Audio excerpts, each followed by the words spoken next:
everyone. No, let's not. But I think that at least 50% of his class has his grade or lower. Is moving towards everything race. And the police comes and they say, well, we can't do anything. Of course, all opinions are my own, not my employer's. Period. Hello. It's Wednesday and it's time for Pop in Politics. We are talking about the latest in hot topics, news, and entertainment.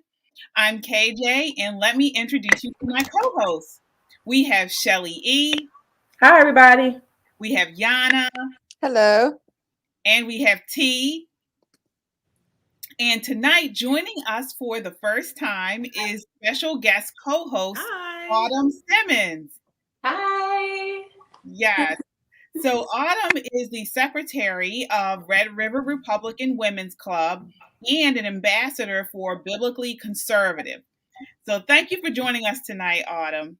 Thank you for having me. I'm very excited. Yes. It's going to be a great discussion. So I'll start right out, as I always do, to the audience. Join the conversation by leaving a comment on Facebook, YouTube, or Twitter. We will check the comments periodically throughout the show. And don't just comment, subscribe. Subscribe to our social media so you always know when we post new content. Check us out on the web at www.metroconservativemedia.com for up-to-date information. We are a necessary voice in news and entertainment. All right, ladies, let's set it off. So we are starting out tonight, as we do, it's the last Wednesday of the month. So we invite Tyrone Keys from Money Changes Everything to talk about our economic outlook and finances. How are you doing tonight, Tyrone? I'm doing good. How y'all doing? We are well.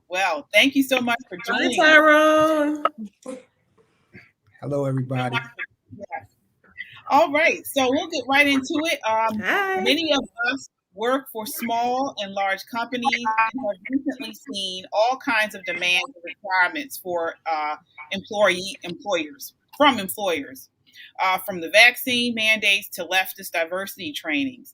It has some wanting to work for themselves. So what I want to ask you, Tyrone, is this the time to branch out and start a business of your own, this economic kind of climate right now? What are your thoughts? I'm a big advocate for ownership of assets, and the asset that actually has the highest return potential is your own business. You take paper, stocks, bonds, insurance, commodities, real estate. None of them have the return potential that your own business has. So I've always been a big advocate for that. I mean, when I was very young, like preteen, there was a place on North Avenue called Penn Candy. And my mother would go down there and she would get like bulk candy. And I would sell it as a kid at the corner of Gwynns Falls and Dukeland. Okay. And so I've always had that entrepreneurial mindset. But I think now is really the time. If anybody has an entrepreneurial leaning or some type of interest, they really need to develop it right now, because the relationship between the employee and the employer has gotten a little strange here lately. You mentioned some of those issues with the diversity training. For example, it's like, 1984 Orwellian programming. And then, of course, the mandate for you to do something with your body you might not want to do. So, and I'll make this brief and then get on to you guys' other questions. But, when you go and work in certain factories, they require you put on a hard hat for your safety. But you can take the hard hat off after you leave the workplace. There are demands now that you do things with your body that you can't take off once you leave the workplace, or once they decide that your services are no longer needed and they fire you. So I would encourage people to start thinking entrepreneurially. Okay, I want to open it up to you, ladies. What questions do you have in regards to that topic? Hi, Tyrone. Good to see you again. So when people are starting a business on the side or their own business and they're still working, how would you suggest they navigate that? Like maybe 2 tips that they can sort of do both and while they're funding their own business but still earning a paycheck. Yeah, I actually also suggest that people transition into their business. Don't just quit your job, because what you're after is income. You're after a limitless income potential, but you got to kind of wean yourself off of that, because business, true business, a business you own, is not a get rich quick scheme. My family, we've been in business now for 18 years. Uh, and we say it takes about a decade to make an overnight success. So I would say that, don't necessarily quit your job immediately. Transition into it. And then, it sounds trite, but find something that you like doing, because what you want to do, what you don't want to do is own a job. Okay. When you own a job, yes, sure, it's your business, but you can't leave, because if you do, income will stop flowing in.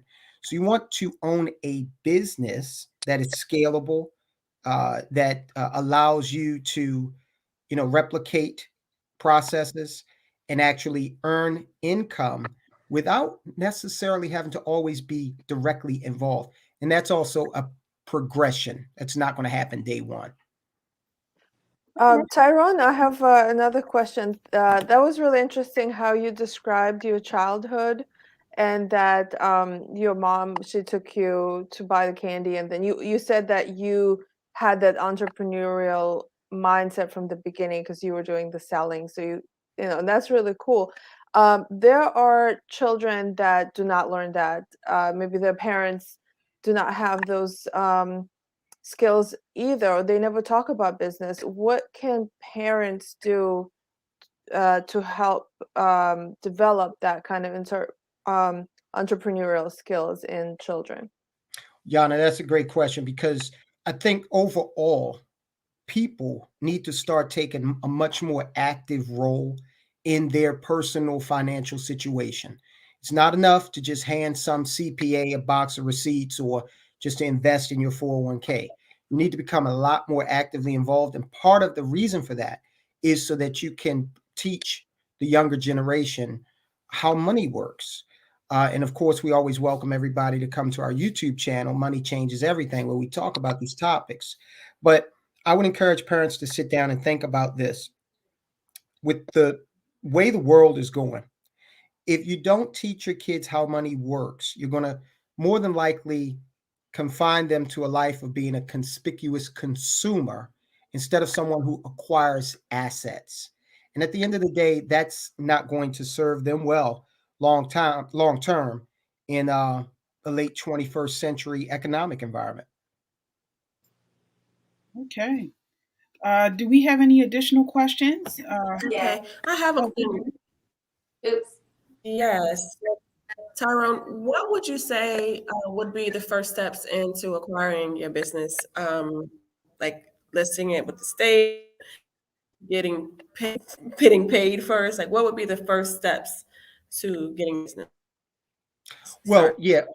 Um, once you've decided, once you've decided what type of business you want to go in, then yes, you definitely want to make it official, because there's some benefits that come with that immediately.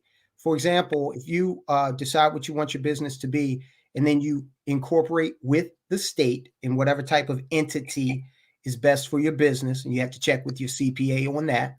But once you do that, then as you start to build that business and rack up expenditures, you place yourself in a whole different tax environment, where the construction of that business and those expenditures that you're putting out there in order to build that business, they become tax deductible. So the government is actually trying to give you a leg up in creating this business by giving you these types of incentives. The other thing is, when it comes to funding, you want to have an actual entity that is registered with the state, that is in good standing, that has a real business banking account, so that you can begin to build a credit history for that business. And so again, these are all steps that lead to owning a business as opposed to owning a job. And we talk about these things on Money Changes Everything in depth. All right. We have one last question. Autumn, did you have a question for Tyrone? Yes, I do. So with the military, a lot of them are getting out because of the mandates, and majority of all of them have a 20-year career plan that's mapped out for them. So what advice would you give those who need to get out the military because they don't want to get in, they don't want to abide by the mandates? What would you say to them as far as advice, encouragement, and starting a business? What advice would you give? Sure. Good question, Autumn. One thing about members of the military tend to be very disciplined and are able to, do things like compartmentalization, and they have good stick-to-itiveness. So those are all, of course, qualities that are going to lend them, going to be feathers in their caps in starting a business. I would encourage them to, while they're making that transition, to look at businesses that don't necessarily reinvent the wheel. There's lots of money to be made out here in businesses that, are established. Financial services, for example, real estate is another one. The healthcare field, different things in the healthcare field are really starting to boom as the population ages. So I would tell them to, go for something that they're passionate about, because they don't want it to be drudgery, but to really emphasize those skills that they have, that they learned in the military. And I think that can give them a leg up, definitely. All right. Well, you are always a wealth of knowledge, Tyrone. So I thank you so much for joining us tonight. We have people, you guys can find him on YouTube at Money Changes Everything. Is that the correct YouTube tag? It is. Okay. You got to hunt a little, because Cyndi Lauper made a song called Money Changes Everything, and she's more popular than we are. But so hunt around a little bit. All right. Yes. And then we have your website listed here, www.mcenow.com. Right. So definitely check him out. I mean, you have so many videos, so much information. I always go in there and I check out stuff, and I definitely am the better person for it. So thank you so much. We'll see you again February, the last Wednesday of February. Okay, ladies. Advice. Have a good evening. Thank you. All right. So again, join the conversation by leaving a comment on Facebook, YouTube, or Twitter. We will check the comments periodically throughout the show. And again, subscribe. Subscribe to our social media so you always know when we post new content. Check us out on the web at www.metroconservativemedia.com for up-to-date information. All right, so we are moving right along, ladies, to our next guest, who is Lawrence Bell. Lawrence Bell is former Baltimore City Council President for Baltimore City. Thank you so much for joining us tonight. Hey, great to be here. I really appreciate the opportunity to join you, ladies. Absolutely.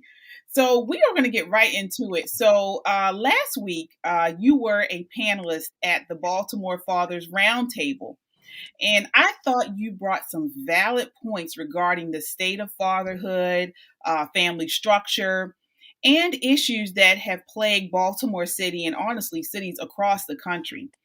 Many of the points that you made were actually conservative viewpoints. So my question for you is, a lot of your issues, a lot of your points were conservative. Why do you vote differently? Because you are a longtime Democrat. So I wanted to talk to you. I'll tell you, in Baltimore City, members of the Democratic Party outnumber Republicans 9-1. So actually, when you're running for office, you gotta run in the Democratic primary. But let me say one thing: I do think that there are a lot of values that we share, and I'm really glad you hear Tyrone Keys on earlier. Part of how I got involved in politics was because of my dad. And one thing I forgot to mention to you all is that my father passed away in 2018 his name was Dr. Lawrence Bell Jr. And he was one of the most well-known dentists, black or white, in Maryland, really, in Baltimore and Maryland. And he taught me a lot about family, a lot about family values, a lot about business, in fact. And I failed to mention earlier when we were talking that I'm now the CEO of the Bell Dental Center. I'm not a dentist myself, but I hired dentists. But thanks to my dad, I learned a lot about business, about the importance of business.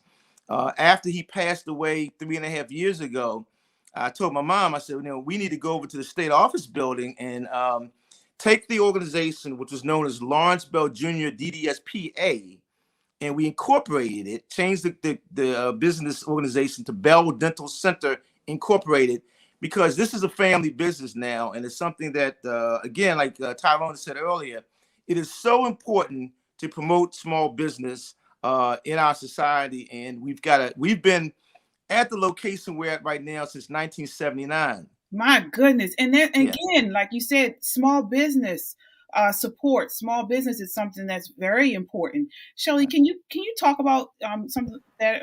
Let me say one more thing, ladies, and really, it's funny, and I kind of segue this into our discussion. The business was really a launching pad for me getting into politics. Everybody knew Lawrence Bell, the dentist, but they didn't all know me. And because of my dad, because of the business, my parents bought the building I'm in right now back in 1979. They worked together. We worked hard. When my dad passed, my parents had been married for 57 years, and so those values of family, I think, are values that sometimes we refer to them as conservative. Sometimes we say they're traditional, but whatever they are, right, I think they're very important. So good. Thank you for being here. That's what I want to ask you about. You mentioned the conservative values that your parents taught you. What are some of them? What are some of them specifically? And will you advocate for those same values for Baltimore City? Yeah, I think there's certain traditional values that all of us should embrace. Our faith, I'm a Christian. My dad is gone now, but my mom is still here. And her mother, my grandmother, is almost 100 years old. And she's a minister, and I think that the Black church has been the bedrock of our community forever, and that's something I don't want to see leave. I think that it promoted hard work, promoted working together as a group, caring about each other. I think that in the city right now, in Baltimore and in other places, those are some of the traditional values that we got to embrace. I'm concerned because I think I'm glad that we're getting COVID relief money, but if we don't have a way of taking those resources in these cities like Baltimore to address the problem with the crime, the problem with unemployment, and the problem with poor education, if we don't use the resources available, it would be a great tragedy. So those are the kinds of values that I think are very important. And I really think that if you look at the African-American community, they've always been very important. One of my concerns, and I'll be very honest with you, in the Democratic Party, and I'm a registered Democrat, but I will tell you that I think that too often, it's a cobbling together of different interest groups. But very often, those people who are really the bedrock in places like Baltimore, I don't think are heard enough. And I think there's a lot of elitism that we've got to deal with. One issue I wanted to kind of mention is that we have all this money coming into Baltimore, over $600 million.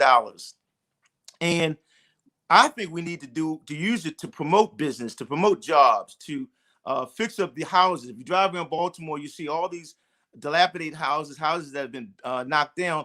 Why don't we use these resources to rebuild the city and promote contracting? Get these young people out on the corners who are selling drugs. Teach them how to do masonry and carpentry and plumbing and roofing, and give them skills and teach them entrepreneurship, where they can do something where they're going to make real money rather than making the crumbs they make out there on the street, killing each other. Those are the kinds of things that I think that we need to embrace right now. Okay. Yana, I want to go to you with your question. Oh, Lawrence, thank you so much for being here. Really interesting points. And definitely we will like to see young people do better. And I think it's a failure on everybody's part that we have young people that are not learning anything, and they're just being pushed into a wrong path constantly. So, but my question is actually about the Black Lives Matter organization, and what is your opinion? I've heard some people on the left have a very positive opinion of them, and they think that they actually have done positive things in Baltimore in terms of crime. That's what I heard from the left. And what is your opinion? Are they helping the Black community or are they hurting it? Well, here's the thing. It's very important to draw a distinction between the slogan Black Lives Matter and the organization that has gotten a lot of funding, that has a website and all that. I do think talking about the organization. Yeah, I've asked about the organization specifically. Yeah, well, that's what here's my point. Okay, the organization, and here's an issue I've had with a lot of the I'll say maybe the left or the Democratic Party establishment, is that it's a cobbling together of different interest groups. Unfortunately, too often the smallest groups have the most power and the largest groups have the least power. Black Lives Matter, the organization, has pushed a lot of issues that to me aren't even really about the Black community. The advocacy for the LGBT. What do you think it's about? Well, the LGBTQ community, there's issues they've had relating to just a variety of things in terms of lifestyle that aren't really at the focus of the Black community. So unfortunately, people look at Black Lives Matter and the website and they say, oh, that's Black people. And that isn't necessarily true. I think that some of the heat they've gotten has really been even for people in the African American community who felt that some of the issues that they have pushed, if you look at and they've changed the website because they got a lot of heat, but a lot of stuff they talked about, they have issues, I think, sometimes with the whole idea of males taking on certain roles, traditional roles. I think that the church, another thing.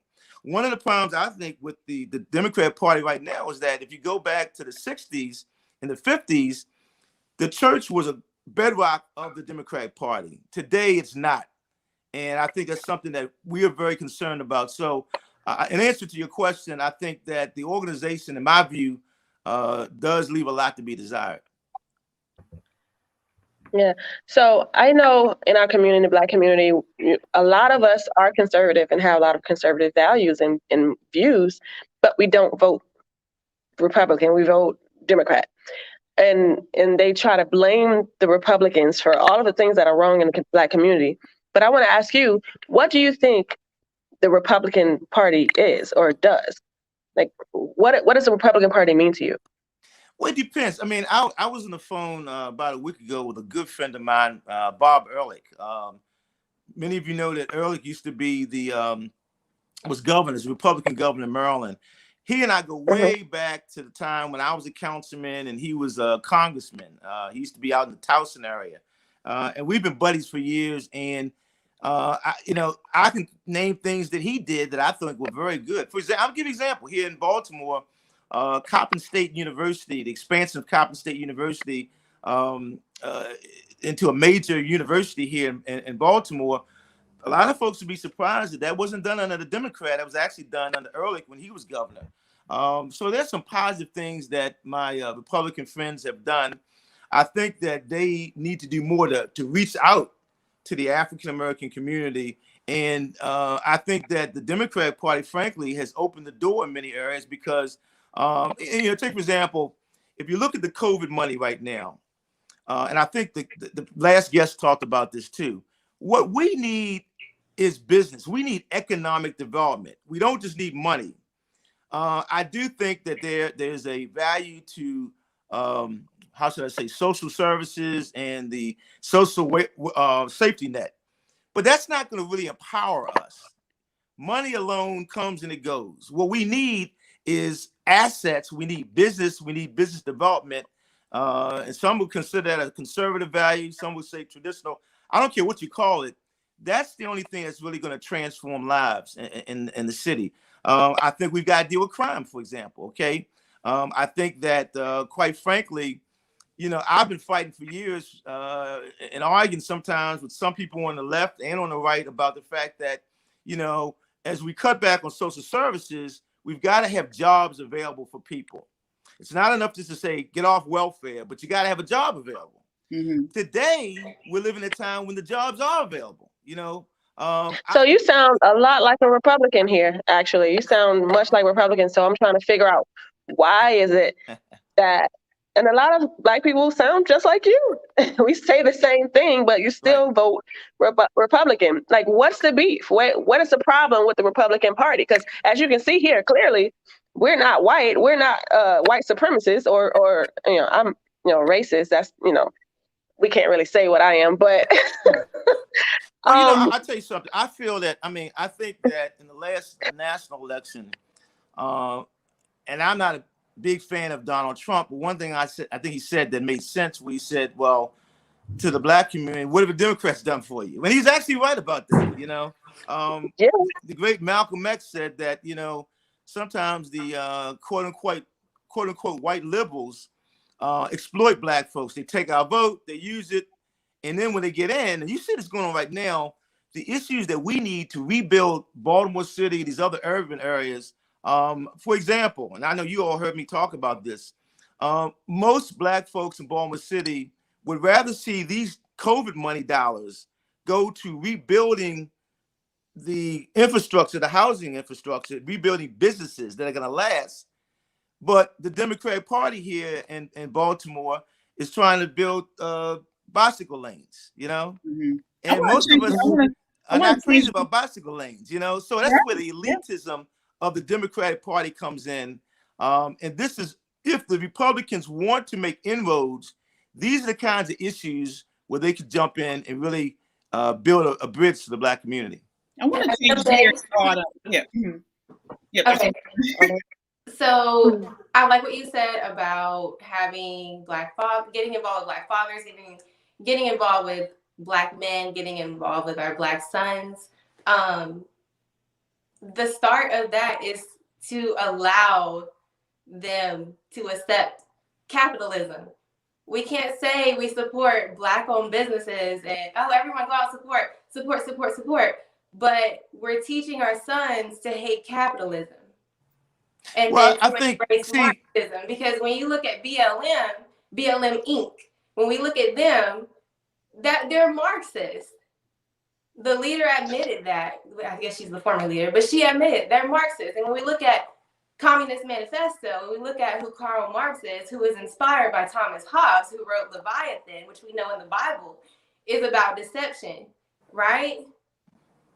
Well, let me say this. Okay, Black Lives Matter was launched by 3 Black women. I think 2 of them are in the gay community, and I think their heart is with those issues, and those are not the issues that you hear Black people jumping up and down about. So I don't know that they don't really represent Black people. Let's be honest. No, but what about they've used our trauma to make profit.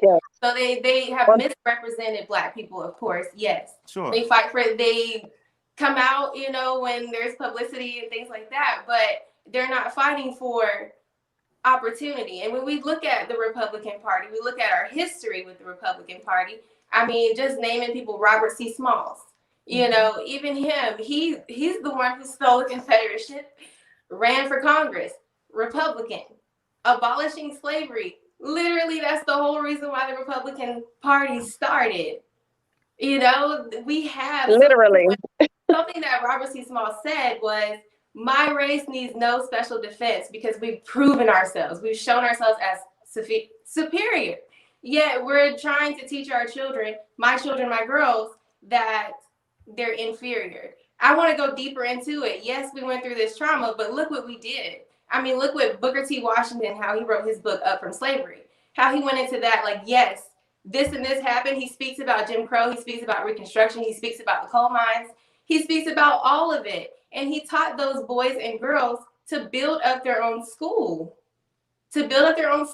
learn trades, and get out there in the community and capitalize. He taught them how they can do that. And those are things that. So Autumn, hold on for a second. I want to go back to something you said and Lawrence Bell said about BLM not representing the Black community. Unfortunately, with that, Mr. Bell, BLM were the ones who were portrayed over the media, particularly in the summer of 2020. They represented the Black community with mayhem, violence, and riots all over the country. And I didn't hear many people from the Democrat Party, if any, come out and put them down, come out and denounce it. We did hear conservatives Black, conservative Blacks, conservative whites. We did hear people who say, no, that's not right. But the Democrat Party supported them. Well, let's back up. Here's the thing. And they did tear down Black-owned businesses. What happened in 2020 was a result of an injustice against George Floyd. But understand this: if you watch those the demonstrations, the vast majority of the people were not Black who were out there demonstrating. They were mostly kind of your white liberals, if you will. Black Lives Matter, the organization, receives a lot of funding from groups like I'm trying to remember the name of these. You know what I'm talking about. They receive a lot of funding because they are the George Soros groups and so forth. Okay, so they have other agendas. Why do people like Black Lives Matter now? We have to be. You know, we need to tell the truth. You have what's her name? Alexandria Ocasio-Cortez, who is in Congress, who pushes the socialist agenda. You have that whole squad. They are taking over the Democrat Party. So, and they are pushing and supporting Black Lives Matter. So it's not just Black Lives Matter who are pushing this Marxist agenda and going against capitalism. Democrats. And can I explain what? Yeah, but let me say this to you. Let me say this to you. I think that a lot if you want, here's the deal. One of my concerns with the policies here in Maryland has been that we've not done enough to promote minorities in business. Now, one of the ways, if you want minorities, Blacks, and others to embrace business, you gotta understand this: to succeed in a capitalist society, you gotta have capital, right? One of my arguments with all the money coming in right now is that it's not being used to capitalize people. But these are Black people. Mr. Bell, these are Black people. These are Black people in charge. They have the purse strings. These are Black people. Baltimore, Maryland is run by predominantly Black people, city council, mayor's office on down, state's attorney. These are the people who have the purse strings. So why are they not using it to uplift, as you say, the Black community? Well, okay, two reasons. One is that a lot of them are very incompetent, but also because they are financed by, look at who they're financed by. That's the point, okay? They may have Black faces in high places, but, I mean, for example, and I just made this point earlier, if you did a poll, and I did a radio show the other night, Morgan State University, if you did a poll of Black people and white people in Baltimore City and asked them how do they feel about North Avenue being cut in half, and half of the major artery going east-west in Baltimore City being used for bicycles, the overwhelming majority of people would say that's ridiculous. It is ridiculous. We've got traffic backed up downtown all over the place. Okay. And yet, who makes the decisions? The people in City Hall are financed by some of these very same groups within the Democratic Party who are siphoning off money to redesign the city. Actually, they're trying to depopulate the city. So, Mr. Bell, and they're trying to get rid of cars and all that. So the problem again, how can we spread the message? Mr. Bell, you have mentioned about your parents in the beginning and how they have started a business and they've really raised up, the whole family, and I'm sure a lot of other people around them. And my question is actually from an immigrant perspective, and it seems like from the Democrat side and from specifically like that socialist mindset that's on the Democrat side, there's always this talk about money coming in from somewhere. Like we need funding, we need the government to help. But do you know that the most successful ethnic group in America are Nigerian Americans, and they come here not necessarily rich. I mean, I came from Eastern Europe. We came with like not more than $200. And so the Nigerian Americans are actually doing better than all of the ethnic groups, including white Americans. So how would you explain that? Well, here's the thing. Let me give you an example of what I think that could be done. President Trump talked about the enterprise zones. I think it's a good idea. I don't think it's enough. I think we need to help people get access to capital so that they can operate businesses. And also, that was not my thing. question.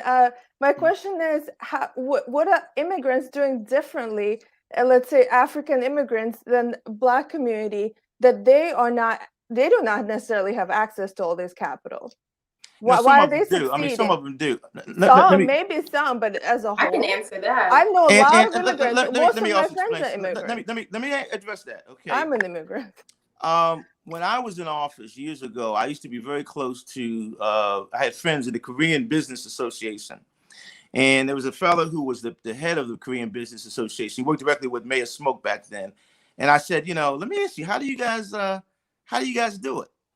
And he explained that some of the culture they brought from South Korea, where they learned how to pool their resources and put them together, and to then work to get enough resources to open a corner store, so on and so forth. So part of it is culture.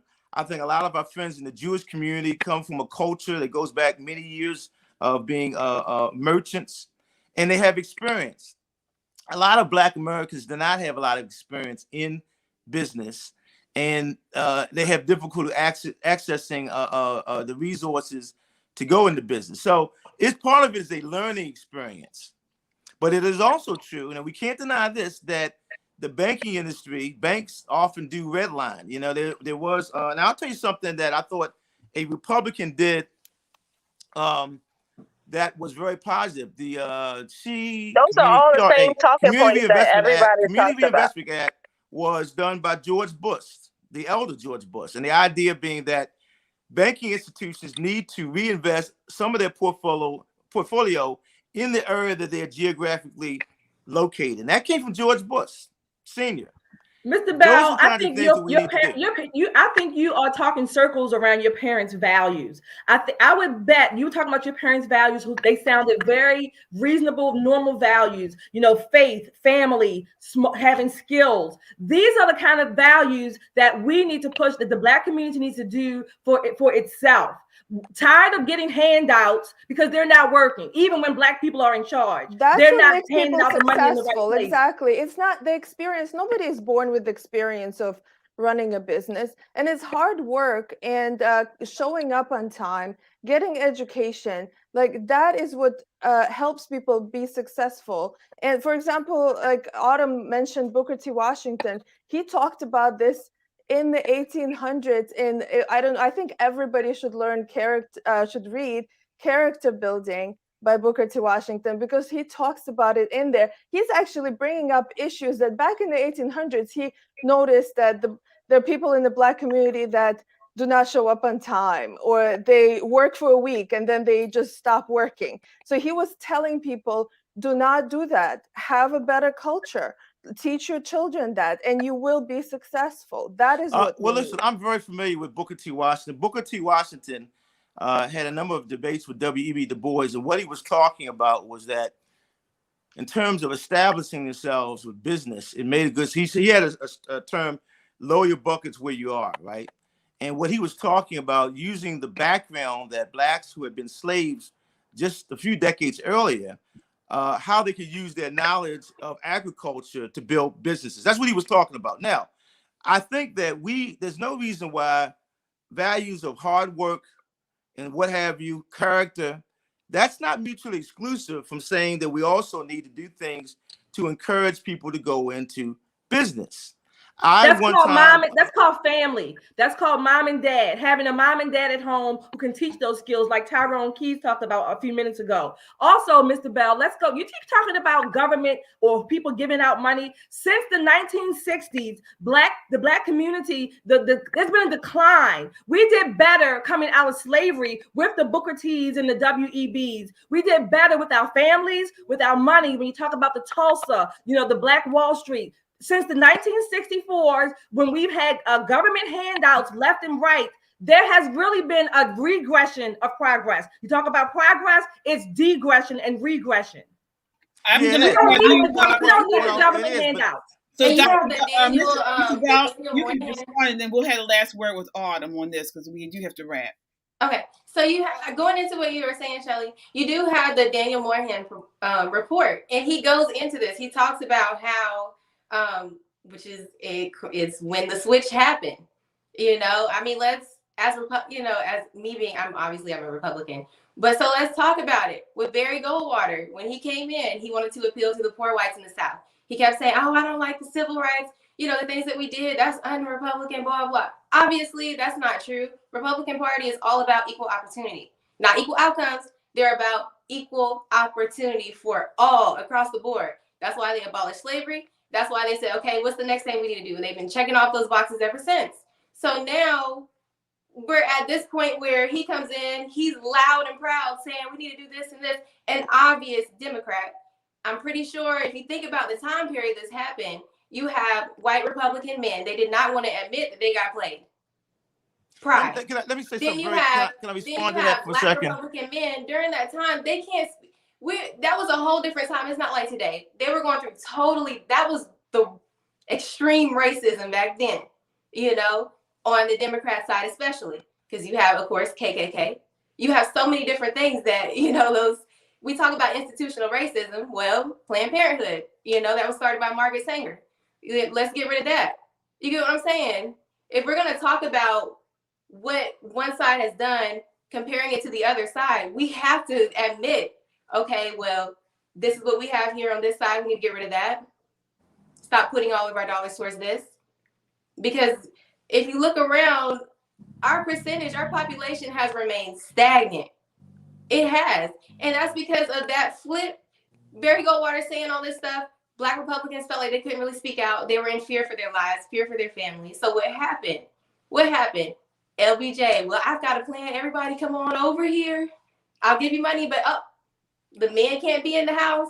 Can't be married. You know, I'm just going to have them there. Men and Mr. Bell talked about that. Men, yeah, I agree. Let me say, I agree with it. I made that point last week that what happened was the way those programs were designed, monies went to women if they had a child and the man was outside of the household. It actually made it advantageous for the man not to be in the household. And I agree with that issue. But let me go back to one other thing. When I mentioned the Community Reinvestment Act that was actually passed by George Bush, the elder George Bush, we're not talking about government money. We're talking about the fact that there are some Black people who work extremely hard. My grandparents, they didn't have college degrees. They all worked extremely hard. And in those days, they could work at a place like Bethlehem Steel and make good money and raise a family with limited education. But if you want to go into business, what we're saying, one of the ways encouraging Blacks and others to get into business is to say that the banks that are taking money from the community, okay, their portfolio comes from the community, they should loan out in proportion to where they're getting the money from in the community in terms of mortgage loans, in terms of commercial loans, business loans. Wait a minute. So in other words, we're not talking about a handout. We're talking about simply the money going back into the community that it comes from. And so to get people to embrace, you say, capitalism, we have to find ways to help them get access to capital. And I think that when Trump talked about the enterprise zones, that's what he was talking about. I don't think the follow through has been as good as it needs to be, but that's one way if you want to get people to embrace business. I embrace business because my family thought that way, but not everybody understands that. And that's an educational thing that we've got to get to people. Now, well, we do have to, I have to stop you there, Mr. Bell. We could go on and on tonight, but we are at our time here. But I thank you so much for joining us. We have listed your web address, your website, www.lawrencebell.com, for people to go and check that out. And you have your events listed there, what you have going on in the future. So definitely we will have you back on the show to talk more about this. Thank you for having me. Thank you, Mr. Bell. Yeah. Thanks for coming. All right. So that was a great conversation. You know, we could go on and on. He sounds like a Republican to me. I mean, word for word. Yeah. He wanted to tell me. It's like he was trying to defend the Democrat Party the Right. whole time, and people shouldn't be doing that. Like, he doesn't have to do that. If he doesn't agree with the values, just say it. And it seems Walk like away. He raised Well, he it did say it. though, and what he Well, was He said it. yeah, well, He still He has a gave lot more of friends. He problems has a lot of about. friends here. He has a lot of friends here that are still Democrats. So he has to kind of maintain that balance. Mhm. Yeah. But I was gonna say one thing for certain is we, especially as a minority, when we're looking at it like that, we have to allow us to enter every space. I think it's so dangerous for us to completely cut our own selves off from an entire legislative party.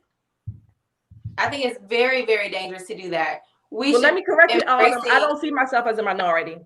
So I mean, I'm just saying, because that is the language that is often used, on the Democrat side, it's always about this. It's always about, our skin tone, it's always about our skin tone. But I just don't understand that way of thinking. We have to enter every space if we want our voices to be heard, our experiences and things like that. We have to, because I'm telling you, if we would have had a good amount maybe of Black Republicans able to do some things, maybe we would have had an alternative to CRT. Yeah. We definitely would have. I would love for my children to not have to just hear it from me, but learn about Booker T. Washington, learn about so many of these people, learn about the Republican Party, and the truth about that. And it's called the library, and picking up some books. Yeah, but she's The talking information about is there it being actually in the school embedded in the curriculums. So, and that is true. We do have a situation where what is the option to CRT? So, myself, in order for me to learn about African American history, and it wasn't even, I'm talking about actual people, historians who helped create this country, I had to take an African American history class. All that should be baked right into the curriculum, because it's not African American history, it's American history. Yeah, everybody should be learning it. In fact, and not just in February. Exactly, yeah. And not just Black people should be learning African American history. Everybody should. It's American history. Yes. And I came to this country, I went to 8th grade to 12th. And I had to learn about Booker T. Washington by myself when I went to the store and picked up a book. Like, I've never even heard his name in high school. Like, that is insane. And to read something like that as an immigrant, that even for immigrants, it gives a lot of inspiration, because you read about Black people, the things that they went through in this country, and how he succeeded, and people that he helped succeeded. And for an immigrant, like, wow, if he did it back then, like, we can do anything now. So, and the fact that it's not being taught, it's really actually it's criminal. Yeah, and that brings us to our next topic, which is the mandate. So over the weekend, thousands gathered in cities across Europe and America to protest against vaccine passport and other lockdown measures. Yana, Shelly, and I were one of the thousands in D.C. on Sunday protesting the mandates. D.C. currently requires a vaccine passport to enter restaurants and most public facilities. We encountered a gentleman heading into a restaurant and decided to start a conversation with him about the mandates. I want you guys to take a look, and then we can discuss this. Or institute or mandate that would make you say enough is enough. It's coming. What would it be? So the government mandates on vaccines No, not vaccines. What issue that's really important to you, or that you think would the government would institute or mandate that would make you say enough is enough? Most of these issues that you No, I'm not talking about that. I said, what issue would the government mandate that would make you say enough is enough? Let me answer this. Most of these issues before Donald Trump. I'm not talking about most of the issues. I'm not talking about most of it. Excuse me, Donald Trump. The vaccine was instituted under Donald Trump. So that's he destroyed a lot of minds. He instituted the vaccine that you took. So you opposed to the vaccine? I'm opposed to being mandated.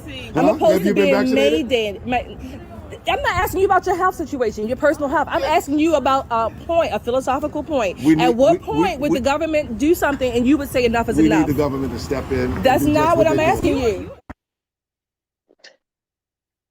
Rhetoric. So, and then after that, we didn't have this on tape. He said along the lines, he loved the government. So he said, he what did he say? What did he say? Do you guys remember exactly what he said about the government? I love the government. Right. Well, first of all, Shelly brought a good point to him. Her next question was, what if they told you, she asked him what kind of car he drives, and he said he drives an SUV. And she asked him, what if the government asked him to give up his SUV because of climate change? And he responded, oh, well, if everybody else did it, then I would do it.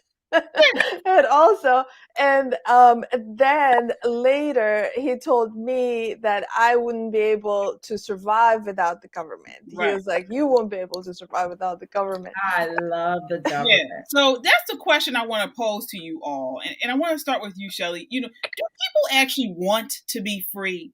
We are all, Republicans now, maybe on all sides of the spectrum, but we're all on the right. And we push liberty, we push freedom. But I'm starting to get pessimistic about this. Do people really want to be free? Right. So like you, I thought about it. And what I thought about is that this man, although he seems like the abnormality, he really represents the norm. If you look at society throughout the whole, or countries around the world, most countries don't have the freedom that we do.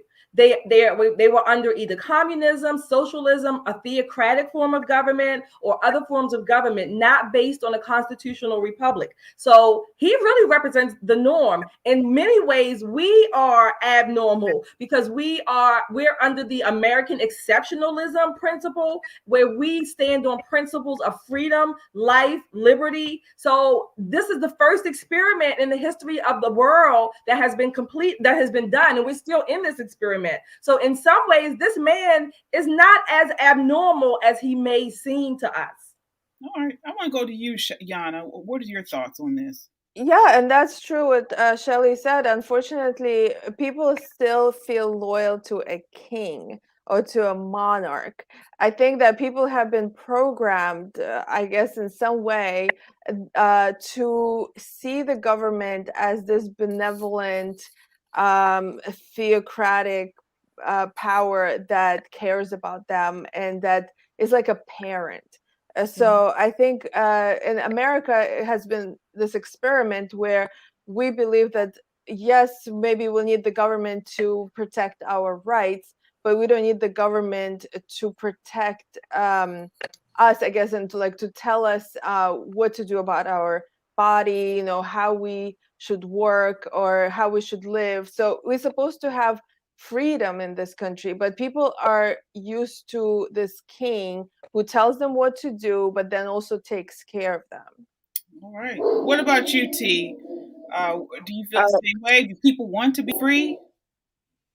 No, and this just goes to show us how people really aren't independent and can't think for themselves. They need somebody, need a savior to come in and save them from something, whether it be government or other things. They need a savior, and they don't know. They don't trust themselves. They don't trust themselves to think for themselves, and it's very sad, actually. Yeah. And this is a majority. This is, like Shelly said, this is a majority of them. We're the ones that have sense. What about you, Autumn? Do you feel this way as well? Do you think people want to be told what to do, want to be taken care of? I'm spoiled because I'm in a red state. Where are you? Tennessee. Oh, okay. Yes. We are free. It is amazing. So I see, I see more people who are upset about this. They've had rallies and they've taken it as far as burning masks. They've done a lot here in Tennessee just to make a point and say that they're not accepting any of the mandates at all. So I've been able to enjoy almost a mandate-free experience this whole time living in Tennessee for the past year. So as far as what I can see and what I can tell, I feel like there's more people who want freedom, more people who are really paying attention, especially right now. A lot of people are seeing how important local and state level offices are. They are getting together, they're running. I'm seeing mothers come out running for school board. I'm a mother myself and started getting involved when I noticed everything that was going on here. So, I mean, I feel like there's a lot happening, a lot taking place. Some people are getting together quietly, and then you have others that, you know, they're on the front lines. They're super loud and they're getting it done. But I don't know. Let's let Tennessee be the example. That's very encouraging, Autumn, because we've been. I got depressed actually on Sunday because not as many people came out, and also even people from this area, from the DC area. You know, I've told people about it. There's, you know, even the ones that are against the mandates. You know, people who are conservative, and they, you know, they didn't come out. And I'm like, enough, you know, if you're going to be, don't be posting memes all the time and, you know, just talk about it on the social media. Come out. Like, that's what people need to see. We saw people at the event that came from Georgia, from New Jersey, from New York. And I mean, these people suffered from these mandates. But like, come on, like from this area, I want to see more people being active. Yeah. You know, the crazy thing that I saw, I was just in Florida last week, and to piggyback off of what you said, Autumn, you know, Florida, they're just as free. But the interesting thing is now they're jacking up the prices down in Florida because all these people from New York and these blue states want to go to these red states so they can have these freedoms, but they still vote Democrat, which is contradicting to me. But now the people are moving to the red states where they don't have these mandates and everything. Yeah, it's interesting. I was looking at the Cato Institute, and they put out a freedom index every year, I think it is, and along with some Pew Research, and they evaluate 160 something countries, and both of these different researchers have shown or demonstrated that across the board, in general, freedom, liberty, principles of financial freedom have really deteriorated. Principles of constitutional freedoms have deteriorated around the world. So in a sense, the trend is that people are losing more and more of their liberties. I love Tennessee, love Florida, love Texas. I think sometimes in America, at least, we forget that there are states who have a little bit more freedom or exercising their freedoms more so than here in the DMV area. But in that forgetting, we can't forget that we still all need to push back. We certainly need to push back because, see, what's going on here is, again, America leads. America leads the way. And so we have this leftist media complex that has kind of spread out worldwide. And so you have the proliferation of people thinking that mandates are what people want. You know, big government is what people want. Communism and Marxism is what people want. And so it kind of starts to trickle down into other areas of the world, and then you start to see this start to, you know, come up more. It is refreshing to hear Autumn say that because we are in enemy territory here in Maryland, and, you know, and we're in Baltimore City, and these people have lost their minds, and it's infuriating. You know, I was so upset when I heard, you know, Mr. Bell, Lawrence Bell, talk about these conservative ideas. You hear him talking about church and Christians and stuff. And the Democrats, if you look at their platform, is anti everything he said. Yes. It's anti-everything. So how in your right mind can you continue to vote? You're talking about the Christian church and conservatives and, you know, all this kind of stuff. That's not what your party preaches. Right. There's a disconnect, KJ. There's this disconnect, whether it's political, social, it's this disconnect, and people are not putting the two and two together. Same thing it's almost on a scale, if you want to compare it to unions and their members. The unions, the administration of the unions, a lot of times go against what the base members might want. Same thing in politics. There's a disconnect, and people need to get educated, educate themselves. Like you said, Autumn, like-minded people, things like that. We need to do that. That's what we need to do more and more. If not, we are going to lose our freedoms. Mm-hmm. Exactly. I mean, I had interviewed Terrace Todd on my Thursday night show last week. He is he's program director of the Heritage Foundation, and he talked about he was a Democrat many years ago, and how when they asked him to pray because he's a minister. They asked him to pray. This was during Obama's reign, and they said he couldn't say the name Jesus. This is the Democrat Party. You are telling a minister, a Christian minister, that he can't mention Jesus in his prayer. I mean, I don't know how more evil you can get than that. How much less Christian can you get? But people continue to vote for these Democrats and claim they're Christian, claim they're Bible-loving people. But your party doesn't want you mentioning Jesus. And then they put Black Lives Matter sign in front of the church. On the church lawn, they'll have the signs, Black BLM. But even when you look at and the rainbow flag. But even whenever you look at the Republican Party, it says Judeo. Said what I said.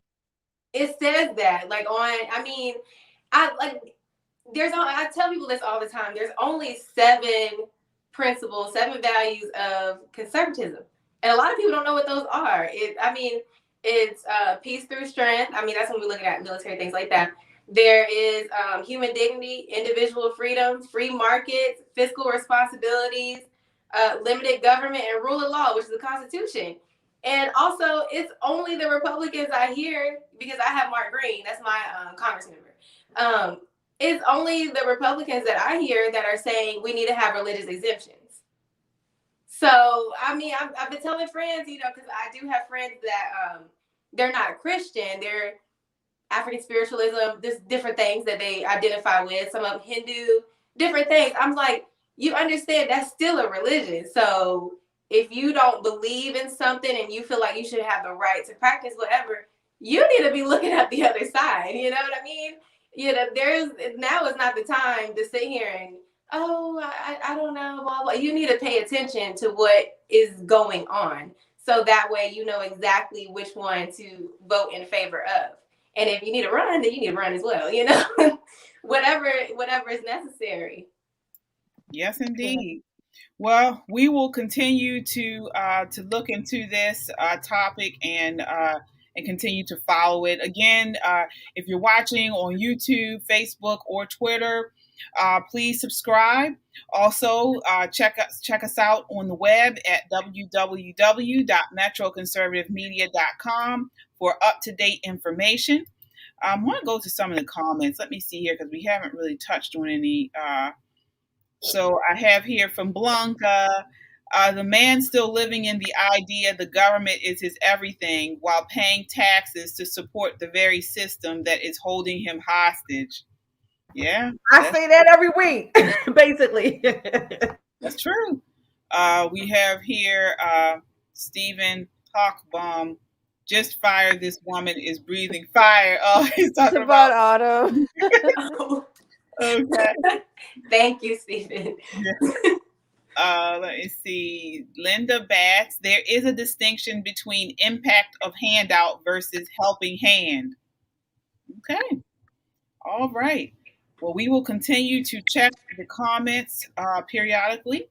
We are moving right along to our last topic of the evening, which is kind of a pop culture topic. So we are talking about Real Housewives. So I know, Autumn, do you watch Real Housewives? These women don't watch. I used to when Weeks was on there. Okay. But that's my girl. So when she left. Okay. Yeah. She's not on there anymore? I think she came back, but still, it's not the same. She's not on there now. That was my girl, too. Mm-hmm. I love Nene. Okay. Well, at least you have some reference. Well, we're talking about Real Housewives of Salt Lake City. Now, I haven't watched this particular one, but we're talking about newcomer Jennie Nguyen. So after her racially insensitive post resurfaced.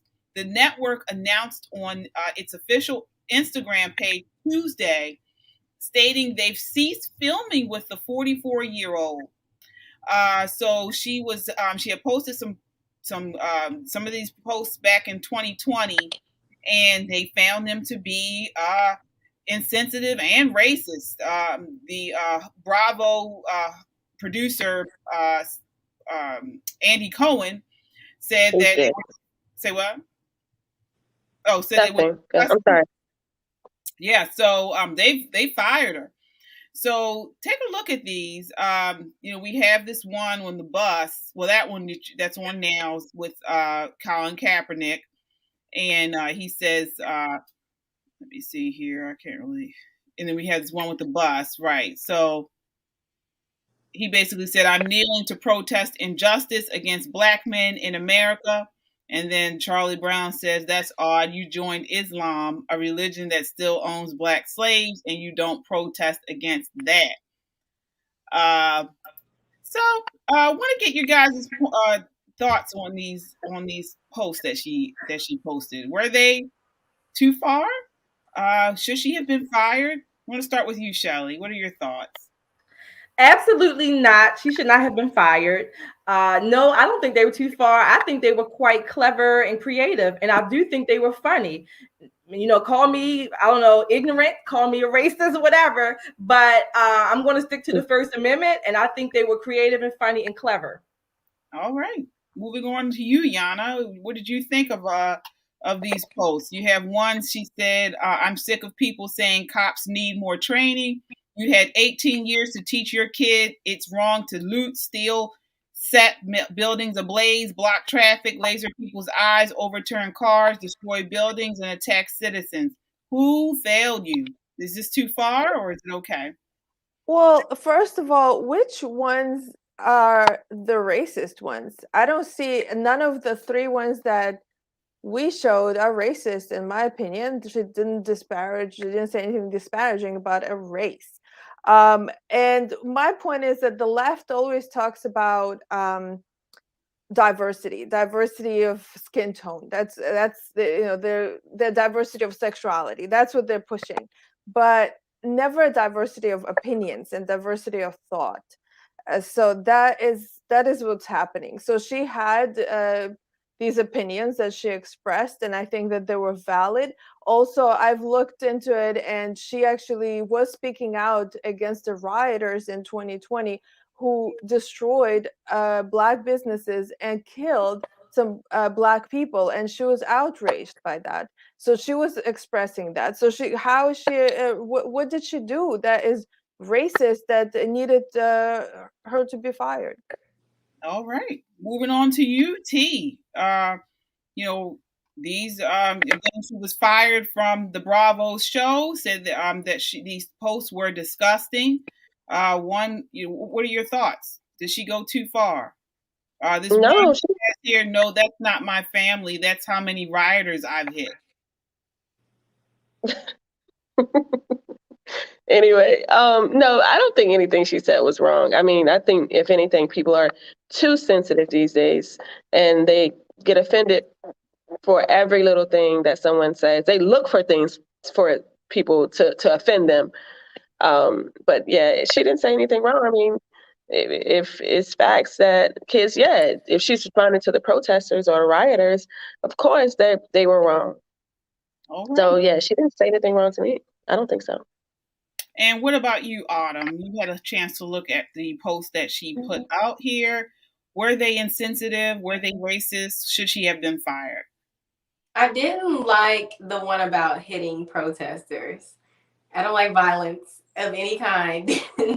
Not on whether it's the protesters or anyone else. I don't like violence. So I don't like that one. We've all shared our feelings towards BLM Inc., and Marxism and things like that, which are things that Kaepernick supports. So, of course, I have my own opinions about that. We've all talked about how we feel as far as raising our sons and raising them up to be men with traditional values, things that are tried and true, things that have worked. So I have my own opinions about that, but I just did not like the one about hitting protesters. Again, I don't like violence, so I'm like, I think that one was the most, I guess, insensitive, maybe I think unnecessary one. right. If anything, I feel like that one should have been the one that sealed the deal. I mean, I don't know about the other ones. It's that one specifically. I don't know about firing her. I don't know. I mean, that's someone's livelihood. Well, I mean, it is Andy Cohen, so he's yes. very, very progressive and liberal. So that doesn't But surprise me. I think I'm the odd man out on this because I did feel like she went too far. I'm of the mindset where I do not like when people, because to me it's sort of her making fun of these incidents, and I've taken them very seriously. So again, I don't agree with BLM. You guys know I don't agree with BLM, and I don't agree with the rioting and things that went on. But to make fun of it the way she did with these posts, I thought it was in poor taste. And this was before she got on the show, right? Say that again. This was before she got on the show when she made these posts. Yes, I think so. it was. Mm-hmm. But so, this is what I mean. They gave her the show based on, and that was already there. So I don't think she should have been fired. But I wonder if it makes a difference because it's in writing. Mm-hmm. I wonder if it makes a difference because it's in writing and we can visually see the words versus someone like Dave Chappelle, who we just hear.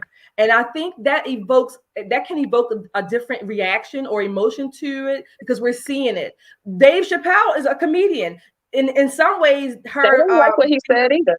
No, I got that, but I think she's not a comedian. She's not a comedian, but it's still under that same creative license. That's the point I'm making. People can have creative license. Are we not allowed to get fired?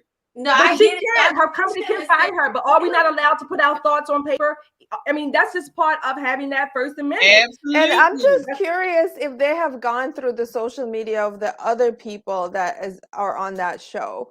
They generally do. They generally do. And things like this have come up in the past where before people got on the show or while the shows are in hiatus, they come out, people bring up things they've said. And these people they represent a brand. Bravo is a brand. And so Bravo felt like this went against the brand that they want to represent. So again, she can post whatever she likes, but she can be fired. I mean, I just think that when people express certain opinions, there are certain opinions that are allowed and others aren't. So it seems like the ones that she has are the ones that are generally not allowed in these networks. And so they want everyone to have the same mindset, the same opinions about the same things. Even some conservatives want that. Yeah, that's true. I feel like the violence part, I think that is, I mean, if someone worked under me and they expressed and making jokes about the murder of people, running over people, killing people, they've got to go. I don't want them working for me. That sounds a little, you know what I mean? I don't want to cut them checks.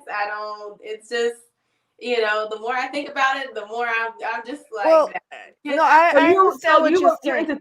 You're into thought control. However, I think the meme can be understood a little differently. This is a brand. You can fire people if they misrepresent the brand. I'm not saying you can't. I'm not saying you can't, but it doesn't mean it's not thought control either. I'm not saying you can't fire because it's a private company. Right. And the thing is that with that meme, I agree that it probably was a bit, definitely insensitive. However, what created that meme was that people were actually being attacked in their vehicles.